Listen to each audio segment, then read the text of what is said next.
Hola, amics i amigues. Avui hem vingut a Balaguer a trobar-nos amb l'Amanda, una noia que després de néixer amb una sordesa profunda ens demostra que no li ha impedit fer una vida totalment normal com qualsevol altra noia. I després d'escoltar el consell d'una de les entitats col·laboradores des de la biblioteca de l'Institut d'Estudis Ilerdencs, us convido a compartir la tertúlia Lleida i els lleidatans. Com els veieu? Som-hi?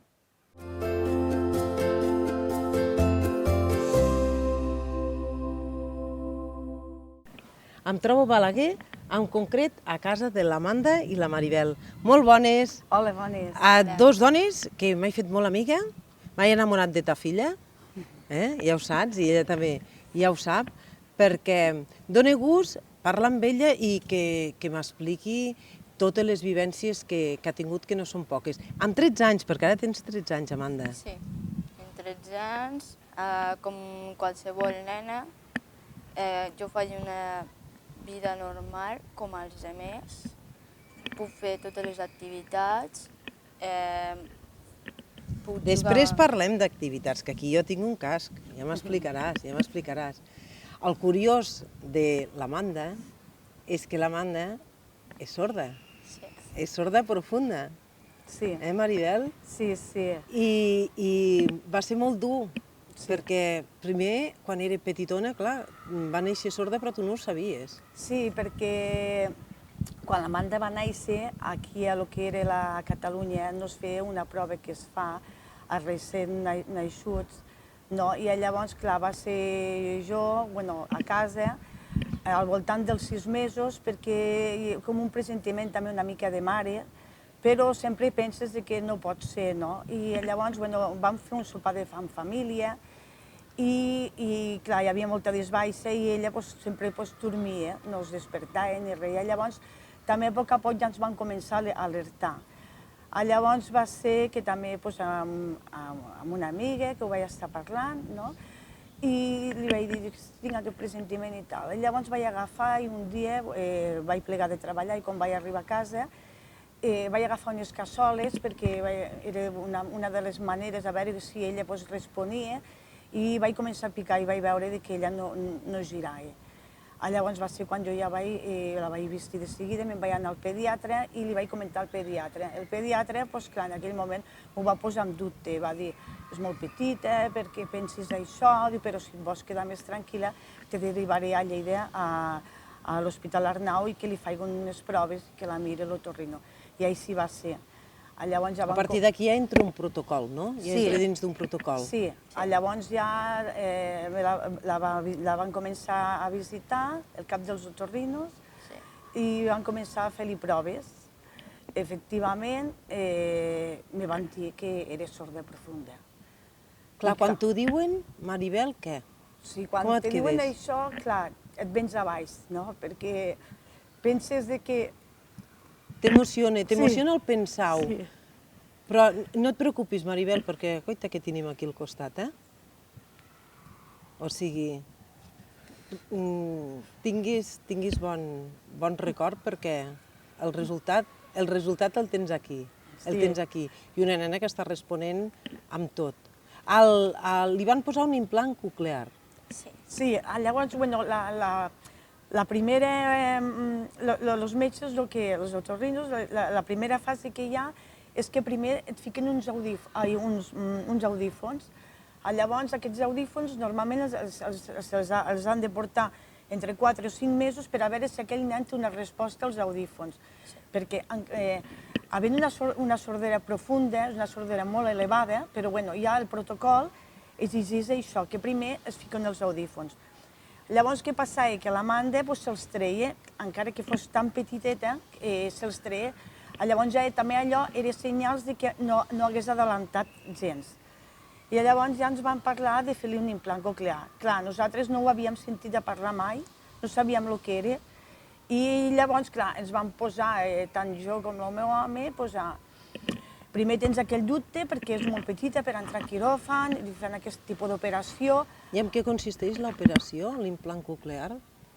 És un aparell que te poses i això fa que uns impulsos elèctrics t'envien al cervell Llavors ja comença el seu funcionament de que pugui sentir i bueno.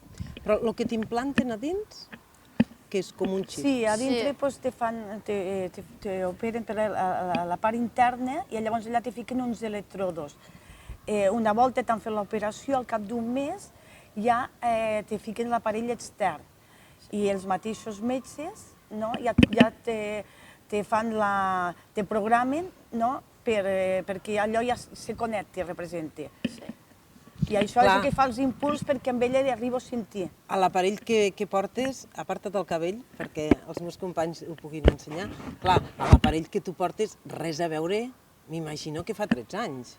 Sí, quan la van implantar era un aparell que era com una petaqueta, que inclús jo el feia cosir a les samarretes una butxaqueta darrere, que allò portava un cable, i llavors era així. I Sí. clar, després li van posar l'implant aquest que porta, que aquest implant ja es pot mullar una miqueta. Si plou, doncs no és com Clar, la tecnologia ha anat avançant. Sí.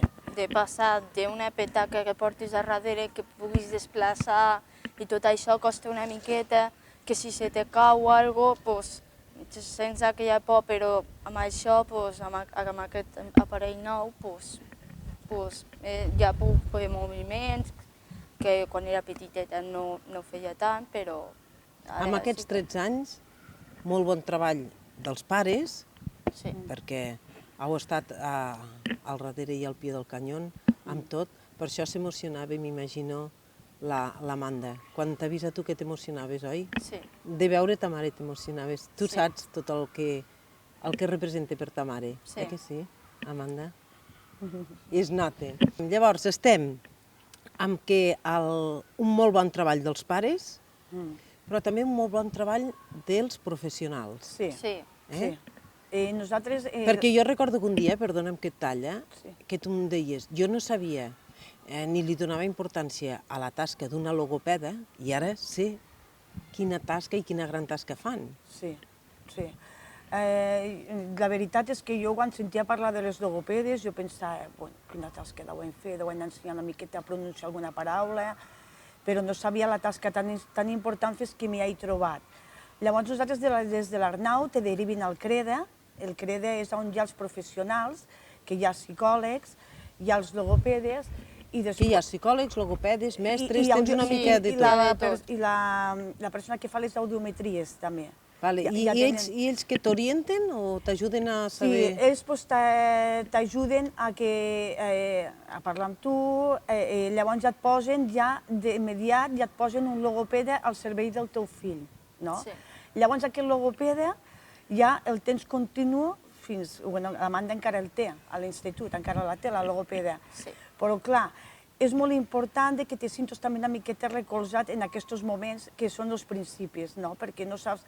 Quan te diuen que el teu fill és sord, jo pensava, oi, mare de Déu, l'hauria de parlar amb senyes, era una cosa perquè no tenim a ningú a la família. Llavors trobar-te... No tenies una referència de dir, ostres, No. podrà Sí. fer una vida Ara, normal. que hem Tu de fer pensaves no sé que no. què. Clar, no, jo pensava, dic, ostres, haurem de parlar amb senyes, nosaltres no en sabem, no tenim ningú a la família. Llavors, el trobar-te amb aquests professionals, jo estic molt agraïda a la seva logopeda i, bueno, i en general al CREDA per aquesta fantàstica feina que fan, perquè se desplacen a l'escola, estan amb ella durant 4 hores a la setmana Sí. i, vulguis o no, representa una mica de pont entre l'escola, la família i el nen o la nena. Perquè jo, quan alguna vegada he vist que l'Amanda ha vingut amb algun tema, doncs jo li comunico a la logopeda, mira, què et sembla, Mercè, això, l'Amanda? Doncs sí, doncs ho tractarem, ho parlarem també amb l'escola, vull dir, sempre ens ha fet una mica de pont. I la veritat, la tasca dels pares és importantíssima perquè un crió sord no hi sent, has de començar de zero, a dir-li el que és una taula o el que és un vas. Clar. I llavors això, l'aparell fa, però no deixem de vista que quan se treu l'aparell és una nena sorda, no hi sent. Me sento I llavors aquí hi ha una tasca que ella ha après a llegir els llavis, si algun dia l'aparell se li queda sense piles, que s'hi pot trobar, algun cop s'hi ha trobat, doncs ella es desenvolupa llegint els llavis. Sí. Quan una persona, o sigui, quan me trec l'aparell, i una persona m'ha de parlar, m'ha de donar instruccions, doncs ha de vocalitzar, m'ha de mirar la cara i per a que l'entenga i vaig llegint els llavis i ja sé el que està parlant fins que em canvia les piles o qualsevol cosa. I quan te'n vas a dormir dius, mare, em desconnecto, Sí. eh? Me trec l'aparell i... Em desconnecto. Millor que tu, eh? Sí, sí. Me fico a dormir i ja està. Amanda, per aquest fet, t'has sentit en algun moment o t'han fet sentir companys teus a fer-te sentir diferent, estranya? Ho dic perquè a la canalla som cruels, no?, quan som petits i clar, hi ha edats i edats. I amb aquests 13 anys, tu recordes d'algun moment que ho hagis passat malament o t'hagis sentit diferent als altres nens? A veure, quan arribo a una classe, molts nens no saben el que és la sordera i quan els dic jo, soc sorda, però per amb ells, ostres, què és això de ser sorda o què passa, com la parlo, no sé què. Però els hi explico, tal, soc sorda, però parlo perfectament, sento perfectament i llavors des d'allà els meus companys fan les classes amb mi normal, el tutor se posa un aparell per a que es pugui escoltar millor, ell parla, llavors ja m'arriba l'aparell i tal, o sigui que faig les classes normal. I tu t'has sentit normal. És una molt bona feina, aquesta de dir, comencem el curs, saps? I ja el primer dia jo els hi comunico als meus companys i al professor, mireu, jo sóc sorda. Sí. Sí, ella quan era petita, Amanda, ho pots explicar, quan eres petita, expliqueu tu si vols. Quan era petita, doncs clar, al ser petita ja ho comentava la logopeda, que jo era sorda, tal, i que els nens tinguessin més en compte, de que, clar, jo sóc sorda, si me parleu de molt lluny no em costarà de sentir-vos, parleu-me més de prop i tot això. Però a mesura que m'he fet més gran, ja ho explico jo a la classe i ho entenem perfectament. Jo no he tingut cap problema. Clar, ella també ha pujat així, també perquè nosaltres des d'un primer moment jo sempre li hem dit que ella s'ha de fer valdre, vull dir que no se queda enrere perquè sigo sorda, vull dir que tots, avui en dia, tots tenim alguna mancança d'alguna cosa. Amb això tens tota la raó. I llavors jo sempre li he dit... Unes més visibles, les altres menys, però tots tenim un 10 amb algo i un 0 amb algo. I llavors sempre li he dit que ella se sento forta, se sento valenta i que si algú... Saps què recordo d'una anècdota que em vas explicar un dia? D'una anècdota, d'una resposta que li vas donar a un nen molt xulo? Sí, un nen que es feia el xulo de la classe i tal, nena, que no em sents no sé què, i llavors jo li vaig contestar, lo meu ha tingut solució, però lo teu veig que no, que ets tonto, nen. I bueno, i el nen des d'allà ja no em va dir res més, el nen. Evidentment no t'ha impedit fer res. No, ser sorda no m'ha impedit fer res amb activitat. T'agrada el futbol? Doncs toma el futbol. I jugué a futbol amb aquest casc? Sí, jugo amb aquest casc, que és la meva protecció, i bueno, jugo perfectament, me fico el casc i jugo partits. Quedes totalment protegida? Sí. Sí, sí. Això va molt bé perquè llavors si rep algun cop amb alguna pilota o alguna cosa, li protegís la part externa. Sí, que està al colxat. Sí, va molt bé. Quins altres esports fas? A veure, a part Bueno, del... aquí jugues al Futbol Club de l'IES. Sí, a les extraescolars. Sí. De l'IES de Balaguer, no? Sí. Ah. Bueno, jugo... I escolta'm, com ho porteu? Bé, molt bé. En principi, l'any passat, doncs, clar, no érem tantes nenes, però al cap dels mesos ja érem més nenes, començàvem a jugar i potser aquest any jugarem partits contra altres instituts, escoles i bueno, m'agrada molt jugar amb les meves companyes, ens ho passem superbé, a part de jugar a futbol ens reïm una mica i tot això, sí. Amanda, tu em sents d'aquell costat? Sí. D'aquest no? No. D'aquest no em sents? No. Perquè tu et van fer implant coclear d'un. Aquí, sí. Avui també hem de reivindicar alguna cosa, no? Sí. Hem de reivindicar alguna cosa que ta mare està al pie del canyón, aviam, intentant-ho, perquè hem de dir que a la comunitat d'Andalusia, Sí. la comunitat autònoma d'Andalusia, allà fins als 7 anys, Sí, Sí. els nens i nenes els hi poden posar els implants als dos, els dos, sí. als dos oïdos. Els dos oïdos, que és Aquí l'implant a que es diu- Catalunya només amb un. Sí, aquí a Catalunya només te fiquen un implant i en cas de dos, quan el nen ha passat per una meningitis o ha sigut una malaltia així més greu. Llavors, ara fa cosa de 15 dies o així, vaig sentir que havien aprovat a la comunitat d'Andalusia l'implant bilateral Sí, ho he mirat. fins als nens que tenen 7 anys. I clar, aquí a Catalunya no sabem encara com anirà la cosa, però jo com a mare i reivindico de que jo crec que l'implant bilateral és molt important tant per un nen de 7 anys com per un nen de 13 o de 20.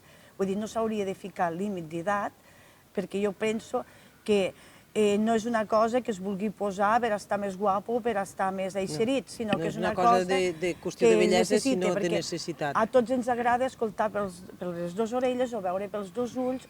I si no, que t'ho diguin a tu, no? Que t'agradaria Sí.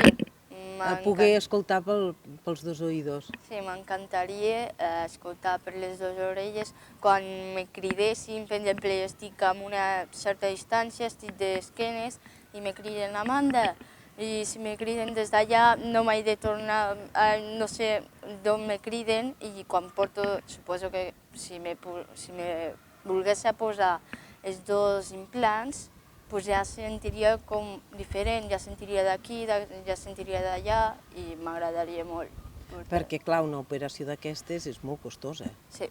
Sí, val molts diners i clar, i la veritat que totes les famílies Una família normal no pot assumir, perquè a part de l'implant és després, vull dir, cada 2 dies s'ha de canviar unes piles, vull dir, el manteniment... Això que et volia dir, el manteniment i les peces, perquè Sí. un cable que es trenqui qualsevol cosa Sí. és caríssim, no? És molt car, vull dir, un cable que es pelo ja et costa 160 euros, la bobina 240 euros, les piles, cada 2 dies 2 piles.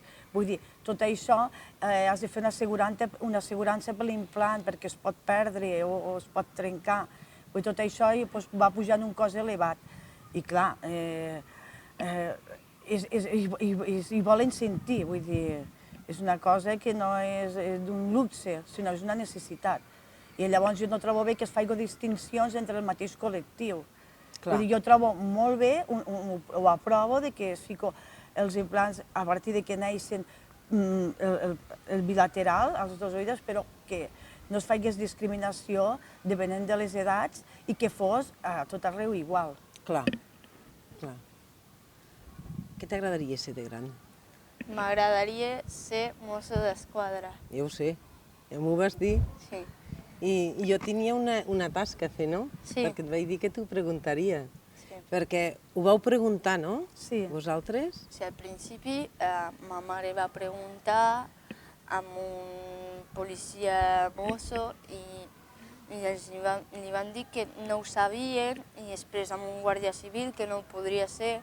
I claro, a mi pues, me fa molta il·lusió poder ser mosso. I claro, quan me diuen això, pues, aquella il·lusió pues, se me perd una mica. Doncs jo ho he estat preguntant. Sí. Val?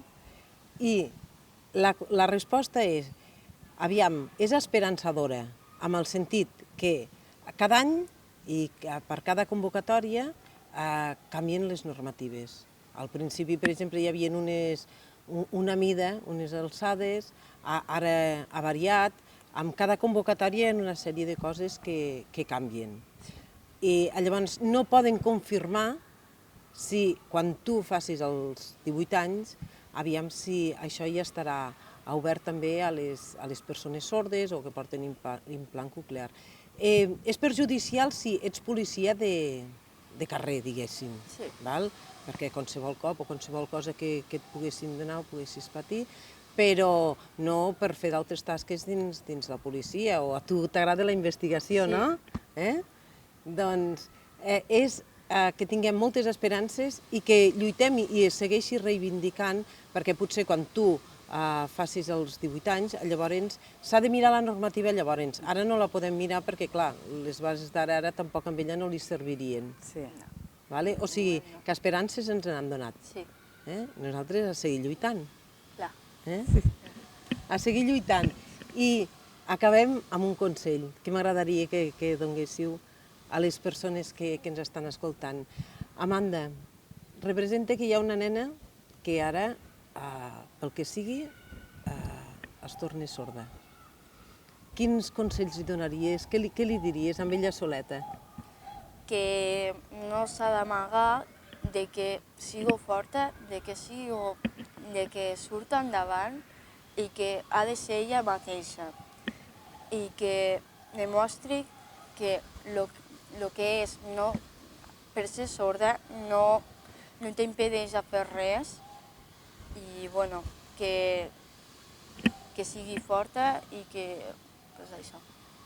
I tu, els pares que ara els hi comuniquen que el seu filla és sorda. Sí.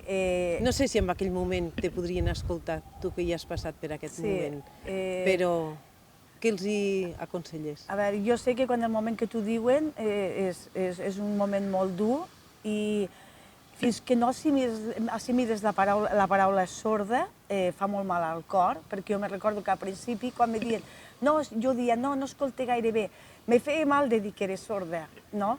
Llavors quan passes aquest procés que dius no, és sorda, vull dir que com més aviat ho assimilen, més aviat se podran posar a treballar amb el seu fill i que no tinguin por, que el seu fill pujarà endavant com qualsevol altre i que es fiquen les piles, tant el fill, que se les ha de ficar pel seu implant, com els pares, que se les han de ficar per ajudar que el seu fill tiri cap endavant. Ai, moltíssimes gràcies. Aquí ens sentaria, aquí sentades passaríem hores i hores aquí parlant, O sigui que ens tindrem que tornar a veure, no? Sí, quan vulguis. No deixarem de veure'ns. Moltes gràcies. Una abraçadeta sí que ens hem de donar, Sí, moltes gràcies. Gràcies a vosaltres. Vinga, una abraçadeta.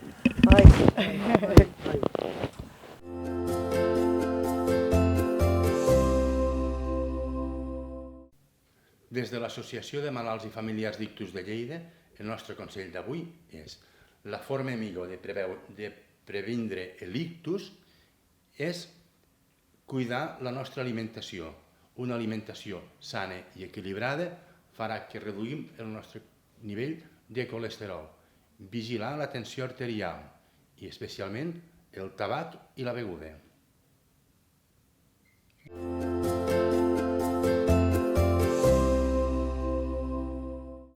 Com veus a Lleida i als lleidatans?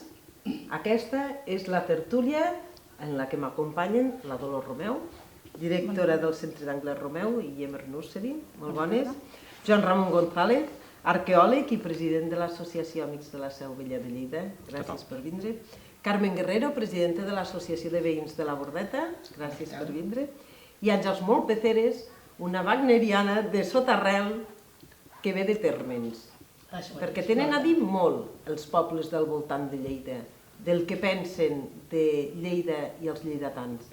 Perquè el que voldria avui és això, precisament que cadascú aportés la seva idea de com ens veuen des de fora i com ens pensem que ens veuen. Una cosa és com ens veuen i l'altra és com nosaltres creiem que ens veuen. No? A vegades passen. Lleida és una ciutat conservadora, Lleida és una ciutat provinciana, Lleida és una ciutat emprenedora.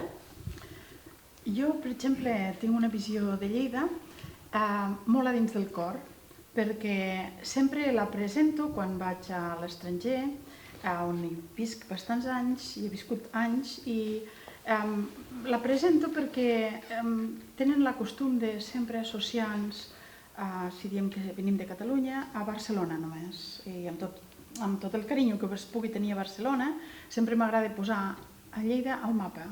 I poso una fotografia del castell i poso el mapa d'Espanya i la zona nostra de Catalunya i explico on estem situats. I a partir d'aquí començo a parlar sobre la infància, l'educació o el que em toqui. I com ens perceben des d'Anglaterra? Des d'Anglaterra, les experiències que jo he tingut, i a Turquia i d'altres països on he estat, m'he trobat sempre que, com sorpresos, com que Catalunya és Barcelona, no? I llavors saben que existeix Lleida amb les seves rels, amb les seves costums també, les seves danses, el seu menjar, la gastronomia, etc.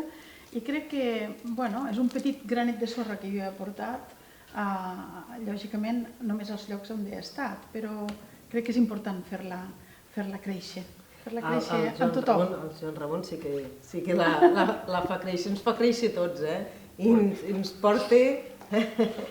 Bueno, jo des del punt de vista crec que em deixa consciència que Lleida és una ciutat i objectivament que està geogràficament situada en un lloc privilegiat, tot i que potser climatològicament és massa dispar el clima, a l'estiu fa molta calor i a l'hivern la boira, que també forma part de la nostra tarannà, però està en una cruïlla de camins naturals fonamental. És equidistant entre Saragossa, Vall Mitja de l'Ebre i Barcelona, o que és la costa, i a la vora d'un riu magnífic com és el Segre, i per tant està en aquesta cruïlla de camins que va fer que ja des de fa 2.500 anys la ciutat, aquest tossal que tenim al mig de la ciutat, el turó de la Seu Vella, fos triat per construir la ciutat aquí.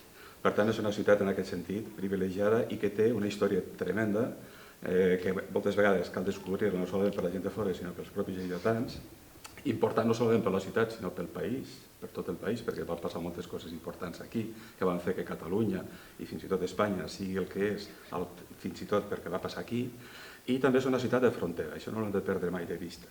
Aquesta ciutat de frontera és molt important i aquest paper que ha fet moltes vegades de lligar aquesta frontera que tenim tan a prop amb les terres veïnes de lo que és la Franja, tan lligades a nosaltres i que ara malauradament jo crec que cada vegada aquesta frontera s'està fent més contundent quan abans era veritablement una cosa diàfana, això crec que és una realitat i a vegades és un problema.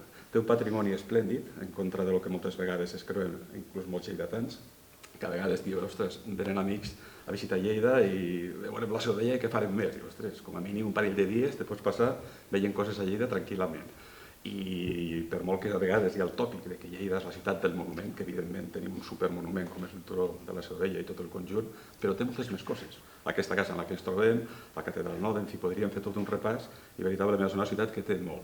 El problema que té és que està relativament lluny de Barcelona pels barcelonins, tot i que aquesta distància que a vegades tenim és diferent si funciona de Barcelona cap aquí que d'aquí cap allà.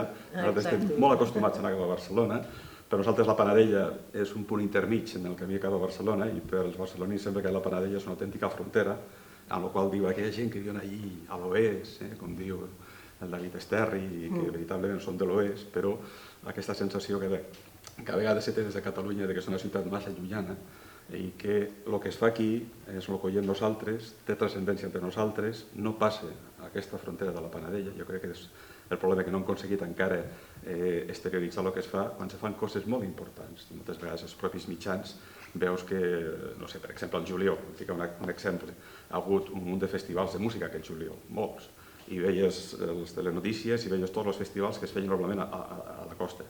De la notícia del festival que es va fer a la Seu Vella, ni una notícia mai. I es va fer uns concerts també, penso, interessants, com a mínim per destacar-los. Per tant, en aquest sentit, crec que des de lo que és la nació de tot el país, a vegades Lleida la tenen, doncs això, aquella ciutat una mica estranya, llunyana, i per nosaltres, els lleidatans, crec que també tenim un repte de que ens hem de creure que tenim una ciutat important, que l'hem de saber valorar en el que és i no aquest complex de vegades d'inferioritat que té de molta gent de Lleida, tot i que això s'està superant. Hi ha magnífiques... Però hi és, Sí, però escoltat, hi és en general, per això que hi ha, no sé, això és de David Esterri amb aquestes cançons, el postureig, aquesta feina que està fent tan magnífica, vull dir que s'està començant a recuperar una mica aquest orgull, una mica de ser de Lleida, que crec que és l'hem de tenir, però globalment hi és, i això crec que és un lastre que jo tota la vida que he nascut a Lleida sempre l'he vist.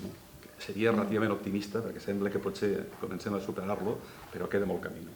I des del punt de vista dels barris de Lleida... Bueno, el que diu Juan Ramon, Lleida és molt rica també en patrimoni, però hi ha una cosa que vull reivindicar avui aprofitant, perquè això és la manera de fer que Lleida surti més al mapa, quan a vegades a la mateixa televisió diuen Catalunya i Lleida.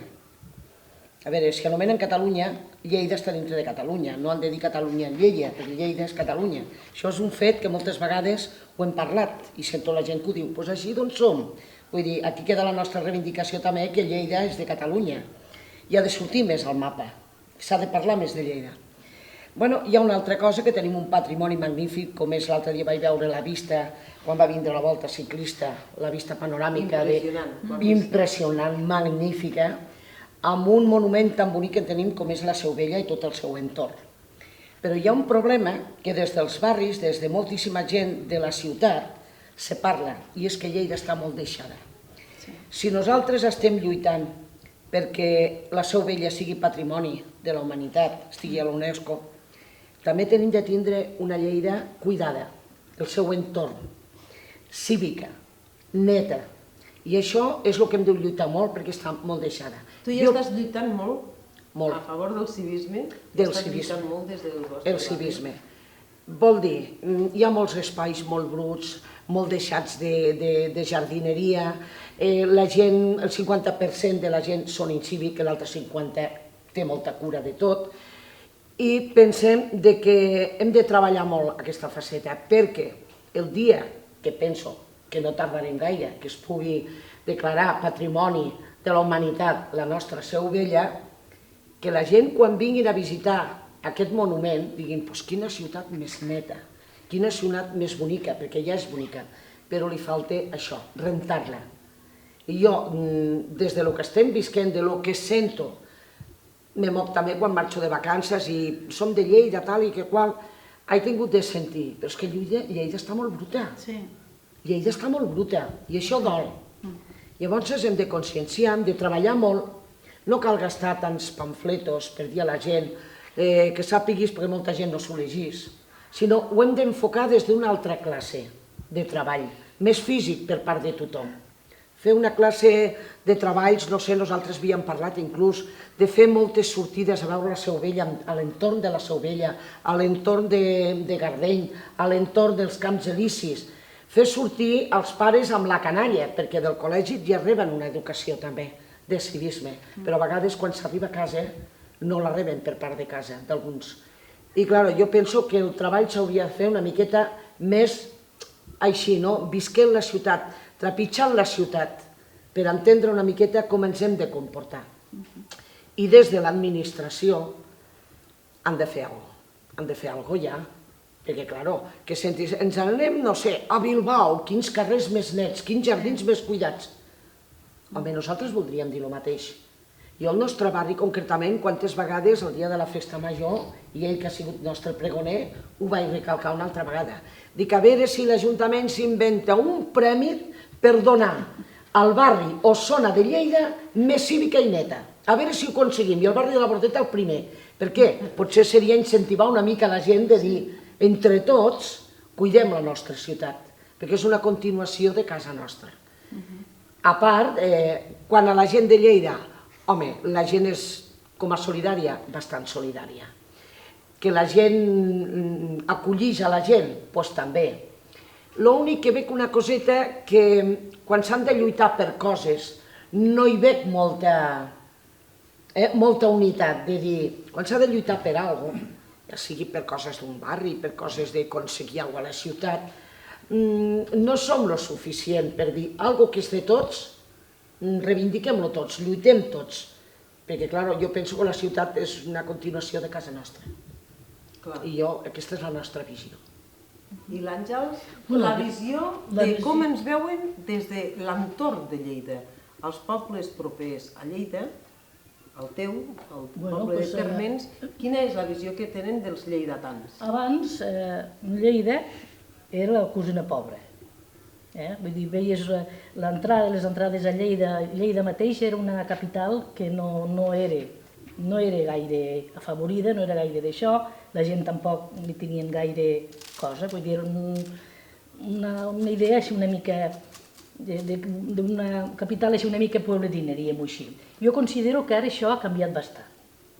Jo estic, i ho dic sincerament, enamorada de Lleida, i quan surto fora, és cert que a molts lleidatans es passa això, que quan veiem la seva ovella se'ns omple el cor. Sí, és veure la silueta i És preciós. I dius, ja hi som. Però en aquest sentit considero que també, diem del centralisme, a Barcelona no ens tenen per gaire cosa. Vull dir, Lleida, perquè a vegades, i si he anat a l'estranger, allò, d'on som vostès? No som catalans. De Barcelona? No, no som de Barcelona, som de Lleida. Que a Lleida hi ha unes coses molt majes. Tenim un festival iberoamericà de cinema, tenim la Fira de Titelles, tenim, fins i tot, no fa molt, va vindre a Térmens, que ens va fer molta il·lusió, un grup d'escriptors de novel·la policíaca, de Ponent, que va ser una joia, vull dir, va ser una cosa molt bonica, perquè vam pensar, carai, jo de jove llegia molt a Agatha Christie, me va fer una il·lusió tremenda. Vull dir, pensar que Lleida sempre ha tingut una mica de fama de pagesota. Potser ens l'havíem guanyat nosaltres, que no hi patíem gaire. Però me sembla que això ha de desaparèixer, perquè jo veig que la gent hi patim una mica més i ens estimem. Els pobles estimem a Lleida, com a la nostra capital. I diem, jo considero que sí, que Lleida ha guanyat molt. Ara, abans, ja dic, abans era una cosa que deixava bastant que desitjar.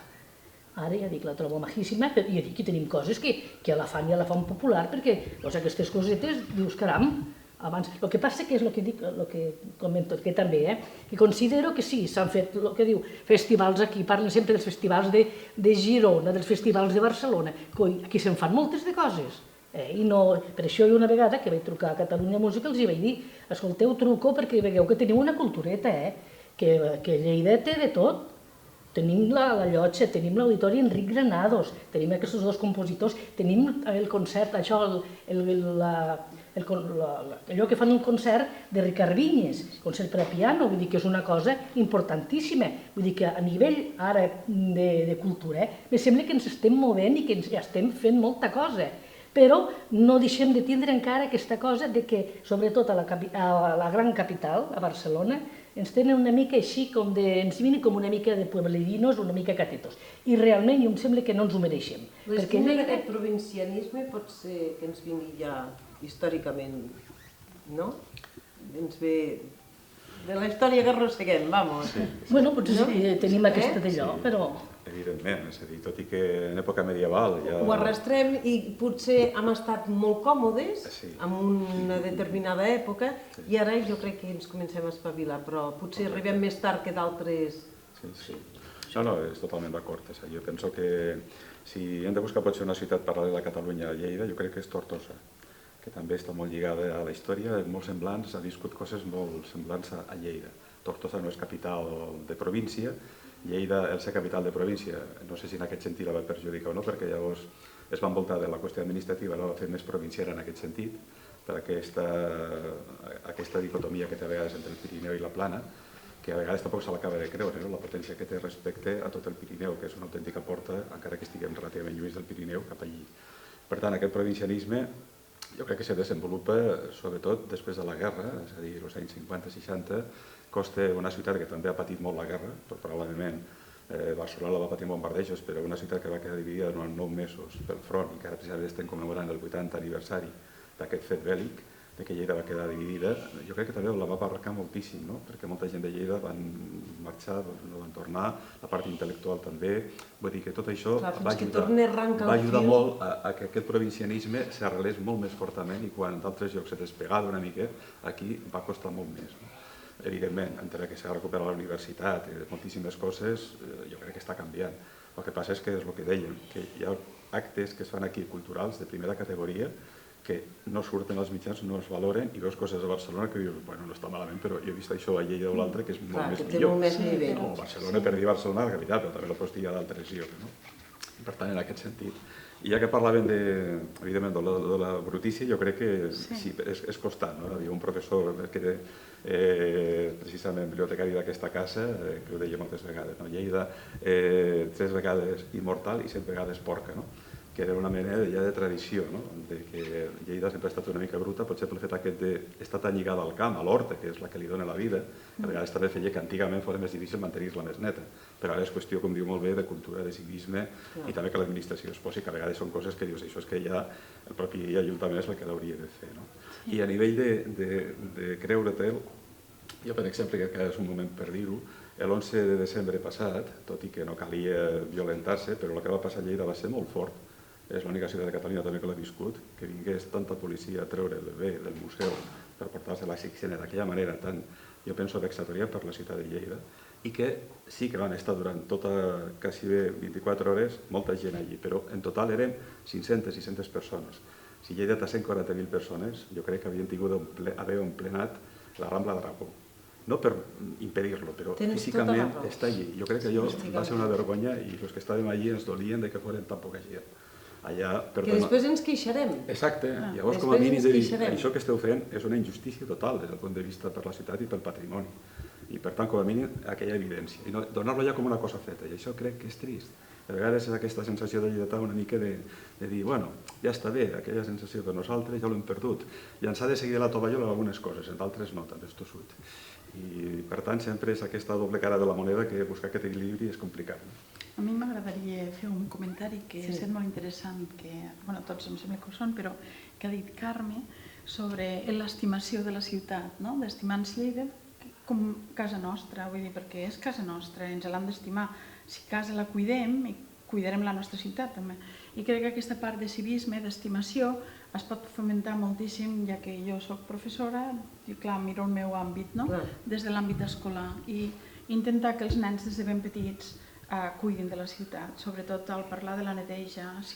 Nosaltres quan sortim d'excursió amb nens ja de petitets, intentes que no tirin coses a terra, si les tirem les pleguem, sabem que les hem de depositar en un altre lloc, no al terra, i així, mica en mica, ser conscients de lo que tenim a l'entorn, que és una joia, i si entre tots, des de molt petitets, l'estimem i la cuidem, jo crec que de grans no tindrem aquest complex que ara potser tenim quan ens parla gent de Barcelona i ens fa sentir tan petits. Per això quan estic a fora sempre dic, bueno, Barcelona sí, però Lleida està aquí també.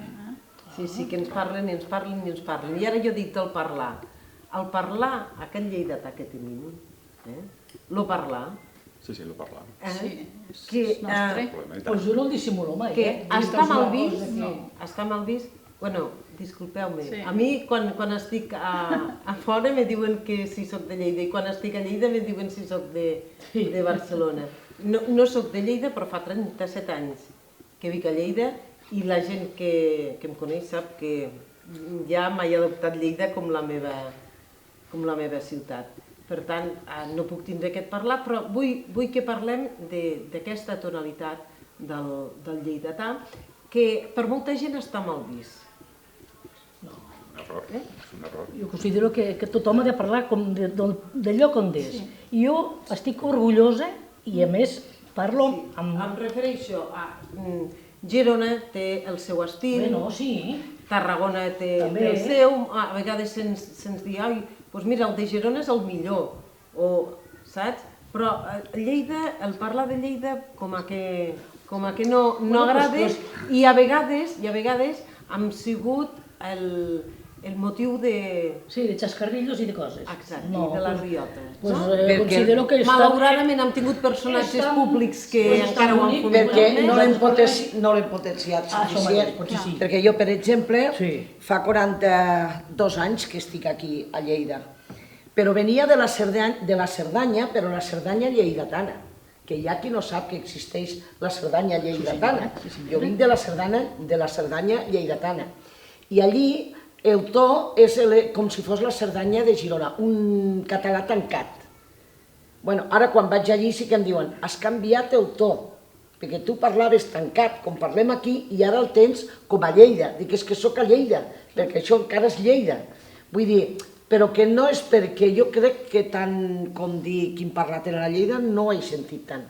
Barcelona parla, si ho veus tu, més un altre estil, Girona té la part més tancada, i aquí som una miqueta més... Bueno, tenim aquesta manera de parlar, però jo penso que el parlar... Jo considero que no tenim per què estar... El parlar no és... Vull dir que no ens ha de vergonyir ni molt menys, És una cosa que no dissimulo mai quan vagi d'allò. Vostè és de Lleida, sí, que es nota, i contenta, i orgullosa, Vull dir que si es pensa que te diuen, ai, per què parleu així? Doncs bueno, és el nostre parlar. I amb els restos, aquests llibres que han escrit parlant el lleidatà, són graciosos a matar. jo disfruto moltíssim. O sigui que vull dir que està molt bé que aquests nois s'ho prenguin d'aquesta manera, però de pas també ens ensenyen a parlar un bon lleidatà. I ja dic que si els de Barcelona són més fins, molt bé.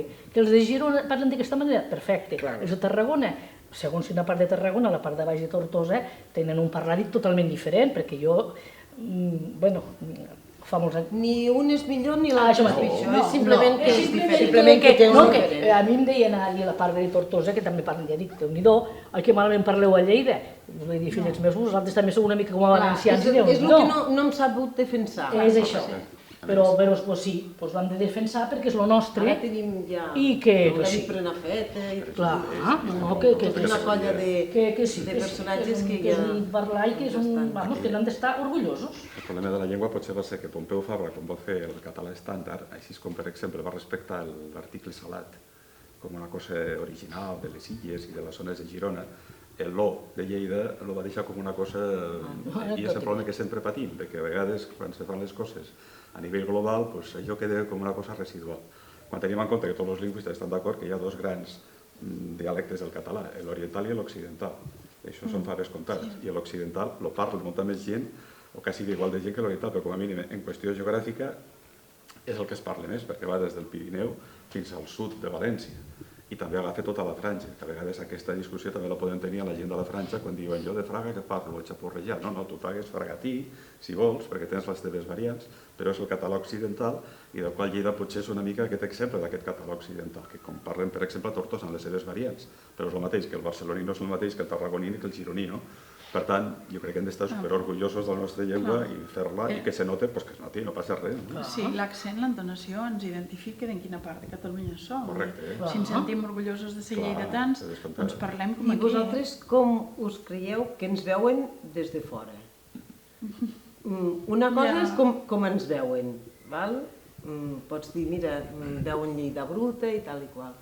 Una cosa és el que nosaltres ens diuen, i l'altra cosa, després, el que en realitat és, no? Jo crec que ens veuen, almenys jo parlo d'aquí, perquè a l'estranger, clar, potser no sabem fer les diferències ben bé, però no sé si esteu d'acord, però jo crec que aquí ens han vist potser sempre com el germà petit, no? Vull dir, jo sigui Barcelona, ser la ciutat important... Jo us explico una anècdota, un ràpid. Em van dir que de Barcelona, ara, en aquesta època en la que estem, van preguntar a una noia si a Lleida s'anava en tractor. Clar, jo aquesta és una pregunta que jo tinc 52 anys, a mi, o sigui, que me la fessin quan jo era joveneta, ho puc entendre, però avui dic, és que aquesta gent no ha avançat massa, no? I amb la mala sort que aquesta persona va convidar amb aquesta gent de Barcelona a Lleida i quan sortien de l'estació de trens es troben a la manifestació de tractors que estava davant de l'estació tot Rambla Ferran.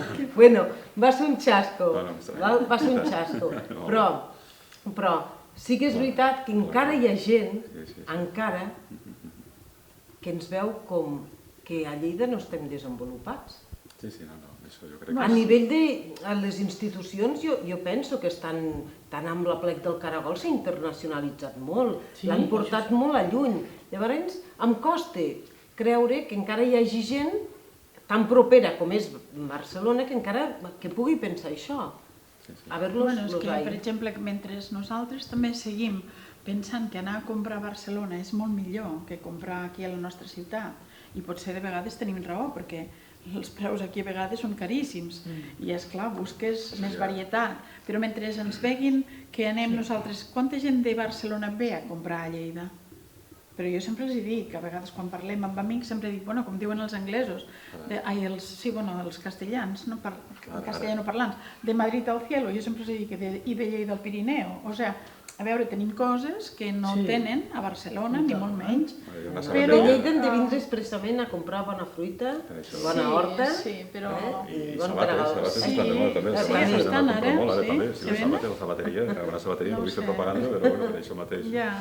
Però potser sí, teniu raó. Jo crec que si el lleidatà se va a Barcelona i fa la seva vida professional i familiar a Barcelona, s'acaba integrant i la gent al final se n'oblida que és lleidatà. És a dir, que amb això vol dir que aquest hàndicap, tingui l'accent o no el tingui, s'acaba desapareixent. Llavors sí que els que viuen allí i els que apostem per quedar-nos a Lleida, sí que acabem tenint aquella sensació com una tribu, que estem allà oblidats a l'oest, torno a dir-ho, perquè a vegades de broma alguns companys diuen vosaltres que esteu allà a Lleida, i la gent de Barcelona tenen aquest complex de dir, aquesta gent de pagès, que és el mateix a vegades que passa quan van al Pirineu, no? Que a vegades poden molestar que tenen gallines a la vora de la casa o tenen vaques, doncs aquí a vegades també a la ciutat no, però vull dir que aquesta sensació sí que hi és i crec que també en bona mesura és una prova de que la gent no està suficientment preparada per conèixer el que és veritablement la realitat de Catalunya i per exemple Lleida que no la coneixen.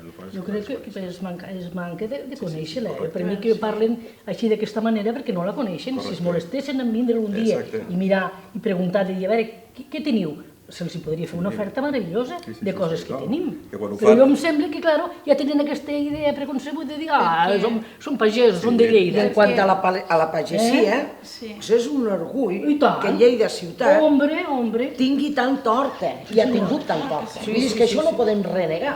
Una cosa és el nucli de la ciutat i l'altre és el que ha fet la ciutat possible també, gràcies a l'horta. Llavors estem orgullosos també de la nostra horta.